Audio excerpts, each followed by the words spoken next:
नमस्कार दोस्तों, अपने चैनल टीडीएस पर स्वागत है। आज हम टॉपिक लेके आए हैं अलंकार। दोस्तों, बिना अलंकार के हिंदी अधूरी है, सबको पता है इस बात का। दोस्तों, किसी भी एग्जाम में अगर हिंदी आती है तो उसमें अलंकार से 2-3 क्वेश्चन जरूर आते हैं, इससे ज्यादा ही भले आ जाए। ठीक है दोस्तों, अगर आज तक भी आपको अलंकार समझ में नहीं आए हैं तो आज समझ ले। अगर आज अच्छे से समझ लोगे, पेन कॉपी लेके बैठोगे और दिमाग लगाकर पढ़ोगे तो भविष्य में कभी भी आपका अलंकार से रिलेटेड संबंधित क्वेश्चन कभी गलत नहीं होगा और आपको दोबारा पढ़ने की जरूरत भी नहीं पड़ेगी। इस तरह से पढ़ा दिया जाएगा। तो दोस्तों, समय खराब ना करते हुए चलो स्टार्ट करते हैं अलंकार को। हाँ, अगर दोस्तों चैनल पर नए हो तो चैनल को लाइक सब्सक्राइब जरूर करें। चलो स्टार्ट करते हैं अलंकार से। तो चलो दोस्तों स्टार्ट करते हैं अलंकार। सबसे इंपॉर्टेंट बात दोस्तों यह है, वीडियो को अंत तक देखना है क्योंकि अंत में एमसीक्यूज लगाए जाएंगे जहां पर आपको पता लगेगा कि आपने वीडियो से क्या सीखा है। अगर आप दिमाग से पढ़ोगे, ईमानदारी से पढ़ोगे और पेन कॉपी लेकर पढ़ोगे तो आप देखना आपको अंत में सारे अलंकार आते मिलेंगे और भविष्य में कभी भी कोई भी क्वेश्चन गलत नहीं करोगे। तो चलो दोस्तों स्टार्ट करते हैं। सबसे पहले अलंकार क्या होता है। ठीक है दोस्तों, जब हम किसी बात को सुंदर, आकर्षक और प्रभावशाली बनाने के लिए शब्दों या अर्थ का विशेष प्रयोग करते हैं तो उसे अलंकार कहते हैं। दोस्तों, इसमें शब्दों अर्थ का सारा खेल होता है। चलो उदाहरण से समझते हैं दोस्तों इसको। सीधी भाषा में अगर बोला जाए, शब्दों की सजावट ही अलंकार होती है। अलंकार को ही आभूषण या गहने कहते हैं व्याकरण के। ठीक है दोस्तों, अलंकार के दो मुख्य प्रकार होते हैं। अगर एग्जाम में क्वेश्चन आता है अलंकार कितने प्रकार के होता है तो हमेशा हम टिक करके आएंगे 2 प्रकार के। ठीक है दोस्तों, जो पहला प्रकार होता है वो शब्द अलंकार। जैसे क्वेश्चन देखने से ही पता लगता है शब्दों के कारण जो चेंजमेंट आ रही है उसको शब्द अलंकार कहते हैं। इसमें दोस्तों डेफिनेशन पढ़ेंगे, जब सजावट शब्दों की खूबसूरती से होती है। ठीक है दोस्तों, जैसे शब्दों का खेल हो सारा, वहां पर शब्द अलंकार होता है। ठीक है दोस्तों, जैसे उदाहरण से समझेंगे हम दोस्तों। एक उदाहरण लिया हमने शब्द अलंकार का, जैसे राम रसोई रचित रसाला, एक ही अक्षर की बार बार आवृत्ति हो रही है। अक्षर के कारण लेकिन अच्छा लग रहा है दोस्तों। ठीक है, अक्षर की बार बार आवृत्ति हो रही है इसलिए इसको क्या बोलेंगे, शब्द अलंकार बोलेंगे। और ये किसका प्रकार है, अनुप्रास अलंकार का। दोस्तों यहाँ से क्वेश्चन एक और बन जाता है, अनुप्रास अलंकार किसका प्रकार है, तो वो किसका है, शब्द अलंकार का। इसमें क्या है, तुकबंदी, ध्वनि और शब्दों का खेल होता है। ठीक है दोस्तों, चलो हम शब्दालंकार के जो टाइप होते हैं, 4 टाइप होते हैं, उनको एक एक करके पढ़ेंगे। ठीक है दोस्तों, तो दोस्तों शब्दालंकार के प्रकार पढ़ते हैं जो कि 4 प्रकार के होते हैं। चलो एक एक करके देखते हैं। पहला होता है अनुप्रास अलंकार, दूसरा होता है यमक अलंकार, तीसरा होता है श्लेष अलंकार, चौथा होता है अनुप्रयुक्ति अलंकार। ठीक है दोस्तों, एग्जाम के पॉइंट ऑफ व्यू से ये तीनों इंपॉर्टेंट है। इन तीनों को अच्छे से एक्सप्लेन करेंगे और पढ़ेंगे दोस्तों। अपनी भाषा, सरल भाषा में पढ़ेंगे ताकि एग्जाम में याद आए। तो पहला दोस्तों अनुप्रास अलंकार, ये बहुत ही इंपॉर्टेंट है एग्जाम के पॉइंट ऑफ व्यू से, तो अच्छे से पढ़ना है दोस्तों। ठीक है दोस्तों, इसकी डेफिनेशन देख लेते हैं दोस्तों। जब एक ही अक्षर ध्वनि बार बार आए उसको अनुप्रास अलंकार कहेंगे। इसको एक उदाहरण से पढ़ेंगे तो अच्छे से समझ में आएगा। जैसे जैसे राम रसोई रचित रसाला। ठीक है दोस्तों, राम रसोई रचित रसाला, रह बार बार आ रहा है, इसका मतलब वर्णों की बार बार आवृत्ति हो रही है, तो ये क्या होगा, अनुप्रास अलंकार होगा। ठीक है दोस्तों, नेक्स्ट दोस्तों, छोटी छोटी चीटियां चुपचाप चलती है, चा चा चा आ रहा है तो इसका मतलब वर्णों की आवृत्ति हो रही है, तो ये किसमें आएगा, अनुप्रास अलंकार में। नेक्स्ट पे चलते हैं दोस्तों। नेक्स्ट है दोस्तों यमक अलंकार। जब एक ही शब्द बार बार आए, मतलब एक से अधिक बार आए लेकिन अर्थ अलग हो हर बार। ठीक है दोस्तों, तो उसको यमक अलंकार कहेंगे। उदाहरण देख लेते हैं, अच्छे से समझ में आएगा। जैसे चंदा के चंदा चढ़ाए। दोस्तों यहाँ पर चंदा 2 बार आया हुआ है। ठीक है दोस्तों, लेकिन इसका हर बार जो मीनिंग है वो अलग अलग है। ठीक है दोस्तों, जैसे पहला जो चंदा है उसका मतलब है चांद, चंद्रमा जिसको हम बोल देते हैं। दूसरा जो चंदा है धन का संग्रह, मतलब धन इकट्ठा करते हैं। जैसे हम चंदा लेते हैं दोस्तों तो उसको क्या बोलते हैं, अपना धन संग्रह दोस्तों। ठीक है दोस्तों, तो इसमें देख लो दोस्तों, चंदा 2 बार आया है लेकिन हर बार मतलब अलग अलग है, तो किसमें आएगा, यमक अलंकार में आएगा। आशा करता हूँ ये अब आप कभी भी नहीं भूलोगे। ठीक है दोस्तों, नेक्स्ट पे चलते हैं दोस्तों।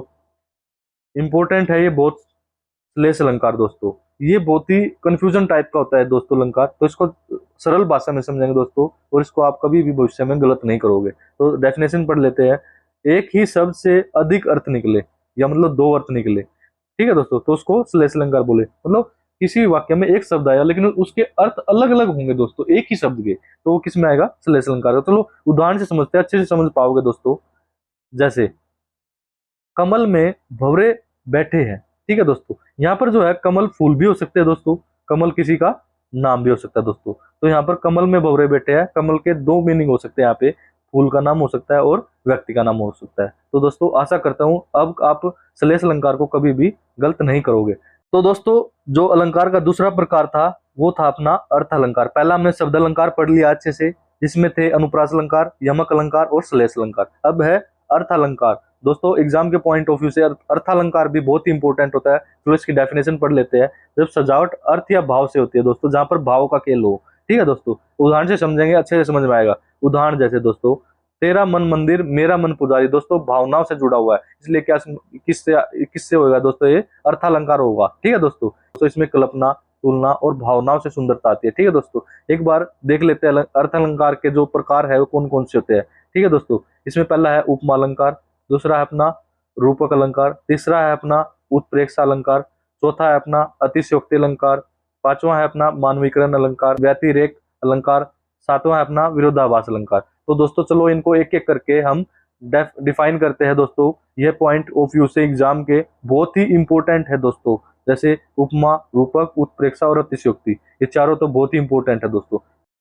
तो दोस्तों पहला है अपना उपमा अलंकार। उपमा में दोस्तों किसी से भी तुलना करना होता है। ठीक है दोस्तों, अपने सरल भाषा में पढ़े तो इसमें तुलना करना होता है। इसमें जैसे दोस्तों, जैसे सा समान के समान शब्द से तुलना होती है दोस्तों। ठीक है दोस्तों, उदाहरण से समझेंगे अच्छे से समझ में आएगा।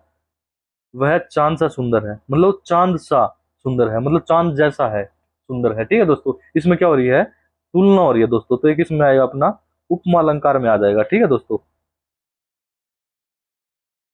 अगर इसकी ट्रिक भी देख लेगा, जिस वाक्य में जैसा, सा, समान के समान शब्द आ जाए तो वह उपमा अलंकार होगा दोस्तों।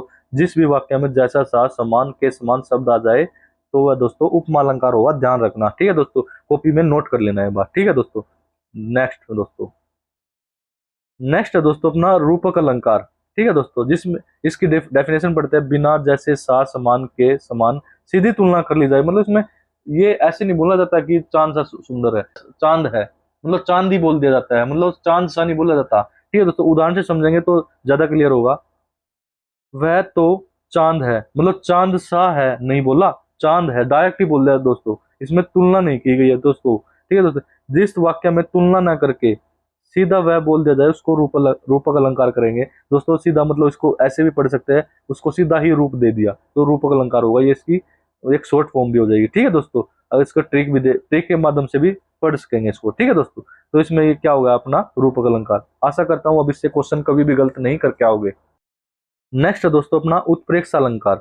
वाक्य में मानो, जैसे, समझो, मान लो जैसे शब्द आए तो वह उत्प्रेक्षा अलंकार होगा। ठीक है दोस्तों, इनको नोट कर लेना इन शब्दों को। अगर ये सब किसी वाक्य में आ रहे हैं तो हमेशा किस में आएगा दोस्तों, वो उत्प्रेक्षा अलंकार में हो जाएगा। ठीक है, उदाहरण से समझेंगे तो अच्छे से समझ में आएगा। मानो बादलों ने धरती को चूम लिया, मानो आ गया दोस्तों। ठीक है दोस्तों, जिस भी वाक्य में ये सब आ रहे हैं, मानो, जनो, तनो, मनो, समझो, जैसे, ये शब्द आ रहे हैं तो वह हमेशा किस में आएगा, उत्प्रेक्षा अलंकार में आएगा। इसकी ट्रिक जो है इसमें कल्पना और शायद, इसमें कल्पना की जाती है, शायद शायद मानो जैसे इसका खेल है दोस्तों, तो वह इसमें किस में आएगा, उत्प्रेक्षा अलंकार में। नेक्स्ट दोस्तों अपना है अतिशयोक्ति अलंकार। अतिशयोक्ति अलंकार को ध्यान से पढ़ेंगे दोस्तों। जब किसी बात को बढ़ा चढ़ाकर इतना कह दिया जाए कि वह सच से ज्यादा लगे, मतलब सच्चाई ना लगे उसमें, प्रभाव सुंदर, लेकिन सुंदर प्रभाव लगेगा उससे। ठीक है, तो अतिशयोक्ति अलंकार कहलाता है। उदाहरण से समझते हैं दोस्तों। वह इतना तेज दौड़ा कि हवा भी पीछे रह गई। दोस्तों इतना तेज दौड़ गया कि हवा भी पीछे रह गई, मतलब सभी को पता है कि फैक्स ही रहा है। ठीक है दोस्तों, मतलब हवा से तेज थोड़ी दौड़ेगा कोई, लेकिन फिर भी देखने में अच्छा लग रहा है, तो किसमें आएगा, यह अतिशयोक्ति अलंकार में हो जाएगा। ठीक है दोस्तों, नेक्स्ट है अपना दोस्तों मानवीकरण अलंकार। निर्जीव वस्तुओं को इंसान जैसा बताना। ठीक है दोस्तों, उदाहरण से समझेंगे। सूरज मुस्कुरा रहा है, दोस्तों सूरज थोड़ी मुस्कुराएगा, लेकिन दिखने में अच्छा लग रहा है, तो किसमें आएगा, मानवीकरण अलंकार में। नेक्स्ट है दोस्तों अपना व्यक्तिरेक अलंकार। ठीक है दोस्तों, दो बातों की तुलना करके एक को श्रेष्ठ दिखाना। उदाहरण से समझेंगे। चांद भी तेरे सामने फीका है, जैसे तुलना कर रहे हैं और एक को श्रेष्ठ दिखा रहे हैं, तो एक इसमें आएगा अपना व्यतिरेक अलंकार में। ठीक है दोस्तों, नेक्स्ट अपना विरोधाभास अलंकार। तो इसमें क्या बोला है, तो इसकी डेफिनेशन पढ़ते हैं। विरोधी बातें एक साथ कहना लेकिन अर्थ सही निकलना। जैसे उदाहरण, मौन बोलता है, विरोधी बातें तो बोलते हैं लेकिन अच्छा लग रहा है दोस्तों, तो किस में आएगा दोस्तों, ये विरोधाभास अलंकार में। ठीक है दोस्तों, तो दोस्तों यहाँ पर अपने जो है अलंकार समाप्त होते हैं। अब इसके एमसीक्यूज पढ़ेंगे। अब दोस्तों ध्यान से ईमानदारी से पढ़ा होगा, पेन कॉपी लेके पढ़ा होगा तो देखना आपको सब कुछ आता मिलेगा। तो दोस्तों स्टार्ट करते हैं। पहला, कमल सा मुखड़ा। ठीक है दोस्तों, कमल सा मुखड़ा, सा मतलब किसी से तुलना कर रहे हैं तो किस में आ जाएगा दोस्तों, ये उपमा में आ जाएगा दोस्तों। तुलना, सा से, ये जितने जितने भी जिससे भी तुलना हो रही है दोस्तों, उपमा में आ जाएगा। ठीक है दोस्तों, पहले का जो आंसर होगा वो हो जाएगा उपमा। सेकंड दोस्तों, तुम तो शेर हो, इसमें तुलना नहीं की, सीधा ही डायरेक्ट शेर बोल दिया तो ये किस में आ जाएगा दोस्तों, पढ़ा था रूपक में दोस्तों।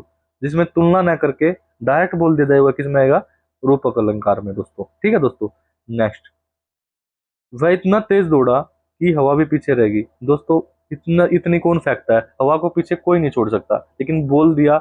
और यहाँ पे शब्दों का खेल बहुत ही अच्छा दिख रहा है, मतलब दिखने में वाक्य बहुत अच्छा लग रहा है लेकिन वैसे लग रहा है फेंकी जा रही है बात। ठीक है दोस्तों, इसमें क्या बढ़ा चढ़ाकर वर्णन किया गया है, तो ये किस में आएगा, अतिशयोक्ति अलंकार। इसका राइट आंसर हो जाएगा ए। तो नेक्स्ट दोस्तों, मंदिर में घंटा बजा, मन में भी घंटा बजा। यहाँ पर घंटा दोस्तों दो बार आ रहा है लेकिन हर बार इसका जो है आंसर अलग अलग निकल रहा है, मतलब अर्थ अलग अलग निकल रहा है। तो ये किस में आएगा, मैंने बताया था दोस्तों, जब एक ही शब्द एक से अधिक बार आए और लेकिन अर्थ उसका हर बार अलग अलग निकले तो वो किस में आएगा, यमक अलंकार अलंकार में आएगा दोस्तों। किसमें आएगा वो, यमक अलंकार में दोस्तों। ठीक है दोस्तों, नेक्स्ट, कांच की चूड़िया चमचम चमकी, च च आ रहा है दोस्तों, एक ही वर्ण की बार बार आवृत्ति हो रही है। तो मैंने बताया था, बहुत ही आसानी तरीके से समझाया था, एक ही वर्ण जब बार बार आए तो किस में जाएगा दोस्तों, अनुप्रास अलंकार में दोस्तों। दोस्तों अनुप्रास अलंकार एग्जाम में बहुत आता है तो इसको ध्यान से समझो। ठीक है दोस्तों, नेक्स्ट दोस्तों, बाली के बंधन में बंधा बाली। यहाँ पर बाली दोस्तों इसके दो अर्थ है, एक तो वो बाली, एक वो दूसरे कान वाली बाली। ठीक है दोस्तों, ठीक है दोस्तों, यहाँ पर एक ही बाली के दो आंसर निकल रहे हैं, मतलब दो इसके जो है अर्थ निकल रहे हैं। तो मैंने बताया था दोस्तों, जब एक ही शब्द के एक से अधिक या दो अर्थ निकले तो किस में आएगा दोस्तों, श्लेष अलंकार। दोस्तों ये बहुत ही मतलब कंफ्यूजन वाला जो है अपना अलंकार है, तो इसको थोड़ा ध्यान से पढ़ना है। ठीक है दोस्तों, तो इसमें किस में जाएगा, श्लेष अलंकार। नेक्स्ट, नेक्स्ट है दोस्तों 7th नंबर, उसके आने से जैसे सूरज निकला। दोस्तों मैंने बताया था, जैसे मानो जनो तनो मनो जो भी आ जाए ये किस में चला जाएगा, उत्प्रेक्षा अलंकार में। तो इसको दोस्तों भूलना मत, यह भी बहुत आता है एग्जाम में। नेक्स्ट है दोस्तों, धरती माँ की गोद। मैंने बताया था प्रकृति से जब कोई भी बातें मतलब कह दी जाए, धरती माँ की गोद, धरती माँ की वैसे गोद नहीं लेकिन अच्छा लग रहा है दोस्तों, तो किस में आ जाएगा दोस्तों, मानवीकरण अलंकार में। तो दोस्तों यहाँ पर आपके जो है अलंकार समाप्त होते हैं। आशा करता हूँ दोस्तों आपको अब अच्छे से अलंकार आ गए होंगे, आप कभी भी एग्जाम में गलत नहीं करके आओगे। ठीक है दोस्तों, हाँ दोस्तों, अगर चैनल पर नए हो तो लाइक सब्सक्राइब जरूर करना, अगर वीडियो अच्छी लगी हो तो शेयर भी जरूर करना। ठीक है दोस्तों, आपका दिन शुभ हो, धन्यवाद।